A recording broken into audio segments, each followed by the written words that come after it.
قوة إلا بالله العلي العظيم اعوذ باللہ السمیع العلیم من الشیطان الرجیم بسم اللہ الرحمن الرحیم الحمد للہ الذی ہدانا لہذا وما كنا لنہتدی لولا ان ہدانا اللہ لقد جاءت رسل ربنا بالحق ثم الصلاة والسلام وتحیۃ الاکرام مولانا و مولا الثقلین جد الحسن والحسین ابی القاسم محمد اللہم صلی علی محمد وآل محمد وعجل فرجهم وآل الطیبین الطاہرین المعصومین المظلومین المنتجبین المنتقبین ولعنۃ اللہ علی اعدائہم اجمعین اما بعد فقد قال اللہ تعالی فی القرآن الکریم بسم اللہ الرحمن الرحیم مرج البحرین یلتقیان بینہما برزخ لا یبغیان فبأی آلاء ربکما تکذبان یخرج منہما اللؤلؤ والمرجان۔ سب سے پہلے میں امام زمان عجل اللہ فرجہ شریف کی بارگاہ میں ان کے جد امجد حضرت امام حسن علیہ السلام کی ولادت باسعادت کے مسرت موقع پر مبارکباد پیش کرتا ہوں۔ اس کے بعد تمام عالم اسلام کو امام حسن علیہ السلام کی ولادت باسعادت کے پرمسرت موقع پر مبارکباد پیش کرتا ہوں۔ بات کا آغاز یہاں سے کرتا ہوں کہ حضرت امام حسن علیہ السلام جو ہمارے اور آپ کے دوسرے امام ہیں، آپ کی ولادت 15 رمضان المبارک کی شب میں مدینہ منورہ میں ہوئی۔ آپ کی ولادت کے متعلق روایتوں میں موجود ہے۔ ایمن نے خواب میں دیکھا کہ ایک مرتبہ رسول اللہ کا ایک ٹکڑا ان کی آغوش میں آ کر گرا ہے۔ ایمن رسول اللہ کی خدمت میں آئیں اور آنے کے بعد ارشاد فرمایا، یا رسول اللہ میں نے ایک خواب دیکھا ہے، آخر اس خواب کی تعبیر کیا ہے؟ رسول اکرم صلی اللہ علیہ وآلہ وسلم نے ارشاد فرمایا، اے ایمن، اللہ نے بشارت دی ہے کہ جلد ہی ہماری بیٹی فاطمہ زہرا سلام اللہ علیہا کے بطن سے ایک بچے کی ولادت ہوگی کہ جس کی پرورش تم کرو گی۔ میرے عزیزوں، کسی کو پہچاننے سے پہلے سب سے پہلے اس کے ماں باپ کے بارے میں جاننا ضروری ہوتا ہے، اس کا خاندان کیا ہے، اس کو جاننا بہت ضروری ہوتا ہے۔ تو امام حسن علیہ السلام کے لیے سب سے بڑی فضیلت ہی یہی ہے کہ ان کے والد ماجد مولا کائنات حضرت علی بن ابی طالب علیہ السلام ہیں، کہ جن کے بارے میں ارشاد ہوتا ہے، رسول اللہ کا ارشاد ہے ان کے بارے میں، گانا مدینۃ ولی بابھا، یعنی علی کی فضیلت یہ ہے کہ جس کے بارے میں نبی کریم ارشاد فرماتے ہیں کہ ضربت علی یوم الخندق افضل من عبادت الثقلین۔ علی وہ ہیں کہ جو امام اولین ہیں، علی وہ ہیں جو سید الاوصیاء ہیں۔ اگر باپ مولا کائنات کے جیسا باپ اور ماں کا کیا کہنا، ماں ایسی کہ جس کے بارے میں نبی کریم نے ارشاد فرمایا، فاطمہ تو بضعۃ منی، فاطمہ تو بہجۃ قلبی، فاطمہ تو ام ابیہا، یعنی اتنا مرتبہ اور اتنا عظمت اور اتنی فضیلت جس کی بیان کی گئی ہو۔ اگر دادا کو دیکھنا ہو تو دادا وہ کہ سید العرب جناب عمران، جن کی کنیت ابو طالب ہے۔ دادی کو دیکھنا ہو تو فاطمہ بنت اسد۔ اگر نانی کو دیکھنا ہو تو خدیجہ بنت خویلد، کہ جن کے دولت سے اسلام اس کائنات میں پھیلا۔ اگر ان کی دولت نہ ہوتی تو شاید آج اسلام اس کائنات میں نہ پھیلتا۔ خود نبی کریم کا بھی ارشاد ہے کہ خدیجہ کی دولت نے اسلام پھیلانے میں بہت مدد کی۔ امام حسن علیہ السلام کے بارے میں خود نبی کریم ارشاد فرماتے ہیں، الحسن منی وانا منہ، کہ حسن مجھ سے ہے اور میں حسن سے ہوں۔ پھر ارشاد ہوا کہ الحسن والحسین سیدہ شباب اہل الجنہ، کہ حسن اور حسین جوانان جنت کے سردار ہیں۔ کریم کا ارشاد ہے کہ امام حسن اور امام حسین یہ دونوں ہماری آنکھوں کی ٹھنڈک ہیں۔ کہنا ہے کہ آپ کی پیدائش رسول اللہ صلی اللہ علیہ وسلم کے گھر میں اپنی نوعیت کی پہلی خوشی تھی، اس لیے کہ نبی صلی اللہ علیہ وآلہ وسلم کے اوپر ایک دھبا تھا، جو دھبا یہ تھا کہ آپ مقتول نسل تھے، یعنی عرب کے قبیلے والے آپ پر ابتر کا طعنہ لگایا کرتے تھے۔ آپ کی ولادت نبی کریم کے لیے عطائے کوثر کے طور پر جیتی جاگتی اور عملی تفسیر بن گئی۔ میرے عزیزوں، امام حسن علیہ السلام کی کنیت ابو محمد ہے، اور آپ کے القابات بہت زیادہ ہیں، جن میں سے مشہور القاب یہ ہے کہ آپ کو نقی، سید، تقی، سبت، ناصح کے القاب سے یاد کیا جاتا ہے۔ آپ کے بچپن کا واقعہ یہ ملتا ہے کہ ایک مرتبہ خلیفہ اول کے پاس ایک سائل آیا، اور آنے کے بعد کہتا ہے کہ میرے پاس ایک سوال ہے۔ وہ سوال یہ ہے کہ میں نے حالت احرام میں ایک شتر مرغ کے انڈے کو بھون کر کھا لیا تھا، اب بتائیے کہ مجھ پر کیا کفارہ واجب الادا ہوتا ہے۔ چنانچہ خلیفہ اول کے سامنے جب سائل نے اس سوال کو پیش کیا تو خلیفہ اول اس سوال کا جواب نہ دے سکا۔ اس نے فوراً ہی اس کے چہرے پر عرق ندامت طاری ہوئی۔ چنانچہ وہ دوسرے شخص کے پاس گیا، اور دوسرے شخص کے پاس جانے کے بعد اس نے اس سوال کو دہرایا کہ میں نے حالت احرام میں شتر مرغ کے انڈے کو بھون کر کھایا ہے، بتاؤ مجھ پر کیا کفارہ واجب الادا ہوا۔ وہ شخص بھی اس کا جواب نہ دے سکا۔ اس نے یہ فرمایا کہ تم جاؤ اور جا کر وقت کے مولا، وقت کے آقا امیر المومنین حضرت علی بن ابی طالب علیہ السلام کے پاس اس سوال کو پیش کرو، وہ تمہیں ضرور اس سوال کا جواب دیں گے۔ چنانچہ وہ سائل حضرت علی علیہ السلام کے پاس آیا، اور آنے کے بعد اس سوال کو دہراتا ہے۔ جیسے ہی وہ اس سوال کو دہراتا ہے، ایک مرتبہ امام علی علیہ السلام اس سائل سے مخاطب ہوتے ہیں،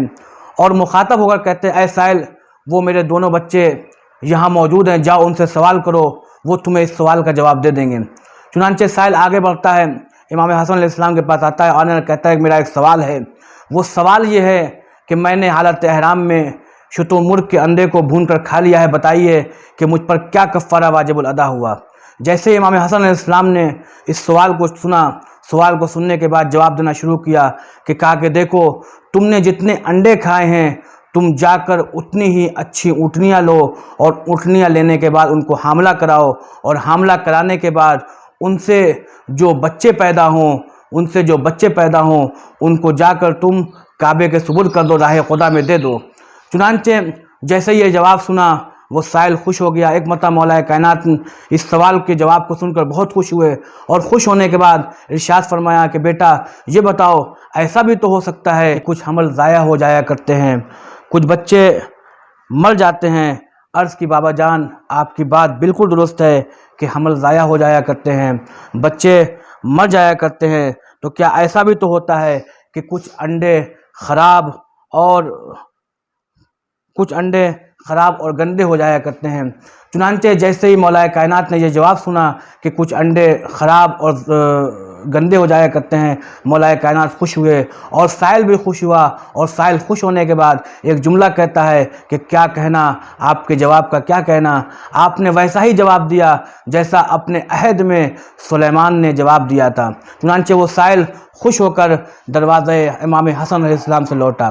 میرے عزیزوں، امام حسن علیہ السلام کا ایک واقعہ اور یوں ملتا ہے کہ جب امام حسن علیہ السلام کا سن بہت کم تھا، نبی کریم پر جب وحی نازل ہوا کرتی تھی، نبی کریم وہ وحی کو بیان کرتے تھے، تو وحی ہو بہو تمام وحی کو سن کر امام حسن علیہ السلام اپنی مادر گرامی جناب فاطمہ زہرا سلام اللہ علیہا کے پاس آتے تھے، اور آنے کے بعد بالتفصیل سارے وحی کے کلمات کو بیان کرتے تھے۔ چنانچہ جب بھی مولا کائنات گھر پر واپس آتے تو فاطمہ زہرا سلام اللہ علیہا ان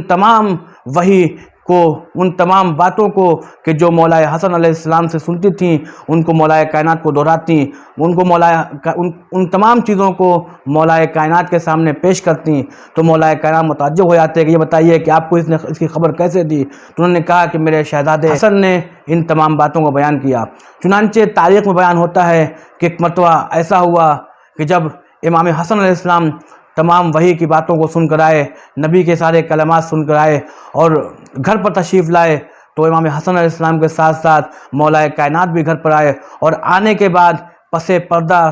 امام علی علیہ السلام امام حسن علیہ السلام کی باتوں کو سننے لگے۔ جب امام حسن علیہ السلام تمام وحی کے کلمات کو بیان کرنے لگے، تو ایک مرتبہ جناب زہرا سلام اللہ علیہ نے محسوس کیا کہ امام حسن علیہ السلام کی زبانوں میں لکنت ہے۔ ایک مرتبہ امام حسن علیہ السلام سے جناب زہرا سلام اللہ علیہ مخاطب ہوئیں اور مخاطب ہو کہتی ہیں کہ بیٹا حسن، اس سے پہلے جو تم بیان کرتے تھے، اس سے پہلے جو تم ساری باتیں نبی کریم صلی اللہ علیہ وسلم کی بیان کرتے تھے، تم پر کوئی ایسی لکنت طاری نہیں ہوتی تھی، آخر کیا وجہ ہے کہ آج تمہاری زبان میں لکنت ہے؟ ایک مرتبہ امام حسن علیہ السلام اپنی مادر گرامی جناب فاطمہ زہرا سلام اللہ علیہ سے مخاطب ہوئے اور مخاطب ہو کر کہتے ہیں، اے مادر گرامی، ایسا لگتا ہے کہ کوئی بزرگ پس پردہ ہے جو ہماری باتوں کو سن رہا ہے، اس بزرگ کا اتنا اثر ہے کہ ہماری زبان لکنت کر رہی ہے۔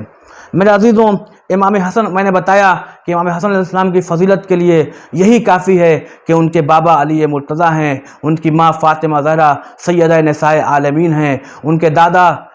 سید العرب حضرت ابو طالب ہیں، ان کے نانا سید الانبیاء حضرت محمد مصطفیٰ صلی اللہ علیہ وآلہ وسلم ہیں، ان کے دادا سید العرب ہیں، اور ان کی نانی کا کیا کہنا، ان کی نانی سیدہ نساء ہیں، ان کی نانی ملکۃ العرب ہیں، جن کی دولت سے اسلام اس کائنات میں پھیلا۔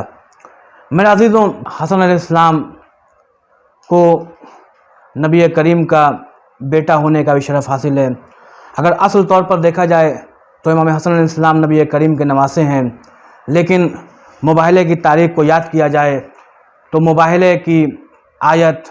جس میں ابناءنا کا تذکرہ ہوا ہے، اس ابناءنا کے ذریعے سے امام حسن علیہ السلام کو رسول کے فرزند ہونے کا شرف حاصل ہے۔ میرے عزیزوں، امام حسن علیہ السلام کی عبادت پر غور کیا جائے تو ہمارے اور آپ کے چوتھے امام زین العابدین علیہ السلام ارشاد فرماتے ہیں کہ امام حسن علیہ السلام بہت بڑے عابد تھے اور بے مثال زاہد تھے، ان سے افضل کوئی زہد کرنے والا نہیں تھا، ان سے افضل کوئی عبادت کرنے والا نہیں تھا، ان سے بڑا کوئی عالم نہیں تھا۔ آپ کے بارے میں امام زین العابدین علیہ السلام ارشاد فرماتے ہیں کہ آپ نے جتنے حج کیے سب حج پایادہ کیے، اور یہ بھی ملتا ہے کہ آپ نے بہت سارے حج پابرہنہ بھی کیے۔ آپ کے سامنے جب بھی موت، عذاب، قبر اور حشر و نشر کا تذکرہ آتا تھا، آپ فوراً رویا کرتے تھے، آپ کی آنکھوں سے ہمیشہ آنسو گر جایا کرتے تھے۔ جب آپ وضو کیا کرتے تھے تو آپ کے چہرے کا رنگ زرد ہو جایا کرتا تھا، اور جب آپ نماز کے لیے کھڑے ہوتے تھے تو آپ کا بدن کانپنے لگتا تھا، یعنی گویا کہ آپ کے بدن میں کپ کپی آنے لگتی تھی۔ یہ حالت تھی آپ کی عبادت کا۔ آپ کا معمول تھا کہ جب بھی دروازے مسجد پر جاتے تھے تو جانے کے بعد دروازے مسجد پر رک جاتے تھے، اور رک جانے کے بعد اپنے معبود سے مخاطب ہوتے تھے، اور مخاطب ہو کر ایک آواز دیتے تھے کہ اے پروردگار، یہ گناہگار بندہ تیرے دربار میں آیا ہے، تیرے دربار میں آنے کے بعد اپنی معافی کا طلبگار ہے، تو اپنے گنہگار بندے کو اس گنہگار بندے کو معاف کر دے۔ میرے عزیزوں، آپ غور کریں تو امام حسن علیہ السلام عصمت کا مجسمہ ہے۔ امام حسن علیہ السلام سے خطا اور سرزد کا کوئی امکان نہیں ہے، لیکن جہاں امام حسن علیہ السلام دروازہ مسجد پر کھڑے ہو کر یا موت، قبر، عذاب، حشر اور نشر کی باتیں کر کر ان پر آنسو بہا کر دنیا والوں کو پیغام دے رہے ہیں کہ دیکھو، اللہ کی بارگاہ میں جاؤ تو کس طریقے سے اللہ کی بارگاہ میں جانا ہے۔ جب مسجد پر پہنچو، جب اللہ کے گھر کے پاس آؤ تو آنے کے بعد تواضع کے ساتھ آؤ تو خشوع و خضوع کے ساتھ آؤ، اور آنے کے بعد انکساری کا اظہار کرو، اور اظہار اس طریقے سے کرو کہ پروردگار، تیرا گنہگار بندہ، تیرا سب سے برا بندہ تیرے دروازے پر آیا ہے، تو بہت رحیم ہے، تو بہت کریم ہے، اپنی رحمانیت اور اپنی کریمیت اور اپنی رحیمیت کے اعتبار سے اپنے اس بندے کو بخش دے۔ امام حسن علیہ السلام پوری کائنات کو یہ درس دے رہے ہیں کہ اس طریقے سے تم اپنے پروردگار کے حضور جاؤ۔ میرے عزیزوں، امام حسن علیہ السلام کا دسترخوان اگر دیکھا جائے تو ایسا دسترخوان تھا کہ جس پہ اپنے تو فیض اٹھایا ہی کرتے تھے، غیر بھی آ کر فیض اٹھایا کرتے تھے، اور تاریخ میں یہاں تک ملتا ہے کہ امام حسن علیہ السلام کا دسترخوان ایسا دسترخوان تھا، اتنا باعظمت دسترخوان تھا کہ جو بھی آتا تھا شکم سیر ہو کر جاتا تھا۔ چنانچہ تاریخ میں ملتا ہے کہ امام حسن علیہ السلام کے دسترخوان پر اپنوں کے ساتھ ساتھ وہ لوگ بھی آیا کرتے تھے جو آپ کے والد گرامی حضرت علی ابن ابی طالب علیہ السلام پر سب و شتم کیا کرتے تھے، آپ کو آ کر گالیاں دیا کرتے تھے، ان کے لیے امام حسن علیہ السلام کا دسترخوان عام تھا۔ امام حسن علیہ السلام اس دسترخوان کو عام کر کے یہ بتانا چاہتے ہیں کہ دیکھو، جب دسترخوان عام کرو تو کبھی یہ نہ دیکھو کہ کون اپنا ہے کون پرایا ہے، بلکہ اس کائنات میں جو بھی ہے انسانیت کے ذریعے سے سب کو اپنی دسترخوان پر دعوت دو کہ وہ دسترخوان پر آنے کے بعد شکم سیر ہو کر جائے۔ یہ درس امام حسن علیہ السلام کے دسترخوان سے حسن علیہ السلام کی سخاوت اس طریقے سے بیان کی جاتی ہے کہ جو کوئی بھی آپ کے سامنے آتا تھا، آپ کے پاس آتا تھا، آپ اسے سب کچھ عطا کر دیا کرتے تھے، جو وہ مانگتا تھا آپ اسے دیتے تھے۔ ایک مرتبہ کسی نے سوال کیا کہ مولا آپ یہ بتائیے کہ آپ اپنی زندگی فقر و فاقے میں گزارتے ہیں، لیکن جو بھی سائل آتا ہے آپ اس کی مراد کو پوری کر دیتے ہیں، اس کے سوال کو کبھی رد نہیں کرتے۔ جیسے یہ جملہ سننا تھا، امام حسن علیہ السلام اس شخص سے مخاطب ہوئے اور مخاطب ہو کہتے ہیں کہ اے شخص، میں بھی پروردگار کے نزدیک سائل ہوں۔ یہ کیسے ہو سکتا ہے کہ جب میں پروردگار کے نزدیک سوال کرتا ہوں، پروردگار کا سائل بن کر سوال کرتا ہوں تو پروردگار مجھے تمام چیزیں عطا کرتا ہے، تو میں سائل ہو کر جب ساری چیزیں پروردگار سے حاصل کرتا ہوں تو مجھ سے بھی کوئی اگر سوال کرتا ہے تو میرا بھی یہ حق بنتا ہے کہ میں اس کے سوال کو رد نہ کروں، اسے ساری چیزیں عطا کر دوں۔ میرے عزیزوں، امام حسن علیہ السلام کی فضیلت کا کیا کہنا۔ امام حسن علیہ السلام کے اگر حلم اور اخلاق کو دیکھا جائے، علامہ شہر ابن عاشور آپ کے حلم اور اخلاق کے بارے میں ارشاد فرماتے ہیں، ارشاد یہ ہوتا ہے کہ امام حسن علیہ السلام جب سواری سے گزر رہے تھے تو ایک شامی شخص آپ کے پاس آیا اور آ کر آپ کو گالیاں دینے لگا۔ امام علیہ السلام نے جیسے یہ سنا، امام علیہ السلام سواری سے اترے اور اترنے کے بعد ایک جملہ کہا، اے شخص، مجھے لگتا ہے کہ تم مسافر ہے، سنو، اگر تجھے سواری چاہیے تو میں تجھے سواری فراہم کرتا ہوں، میں تجھے سواری عطا کرتا ہوں۔ اگر تو بھوکا ہے تو میں تجھے غذا عطا کروں گا۔ اے شخص، اگر تجھے لباس کی ضرورت ہے تو میں تجھے لباس عطا کروں گا۔ اے شخص سنو، اگر تجھے جگہ کی ضرورت ہے، اگر تجھے مکان کی ضرورت ہے تو میں تجھے مکان عطا کروں گا۔ میرے عزیزوں، جیسے ہی وہ شامی شخص امام حسن علیہ السلام کے اس اخلاق کو دیکھتا ہے، فوراً قدموں میں گر جاتا ہے، اور قدموں میں گرنے کے بعد وہ شامی آواز دیتا ہے کہ مولا مجھے معاف کر دیجیے گا، واقعاً آپ ہی زمین پر حجت خدا ہیں، آپ ہی وہ ہیں کہ زمین پر اللہ کے خلیفہ ہیں، اللہ کے نمائندہ ہیں۔ آپ سے اگر جو لو لگائے گا وہ کامیاب ہو جائے گا، اور آپ سے جو دور ہو جائے گا وہ نیست و نابود ہو جائے گا۔ میں عزیزوں، میں پروردگار کے حضور دعا گو ہوں کہ پروردگار تجھے محمد والے محمد کا واسطہ، خصوصاً آج کے مولود کا واسطہ، حضرت امام حسن علیہ السلام کا واسطہ، کہ تمام امت مسلمہ کو سیرت امام حسن علیہ السلام پر چلنے کی توفیق عطا فرما۔ وآخر دعوانا الحمدللہ رب العالمین۔ اللہم صلی علی محمد وآل محمد وعجل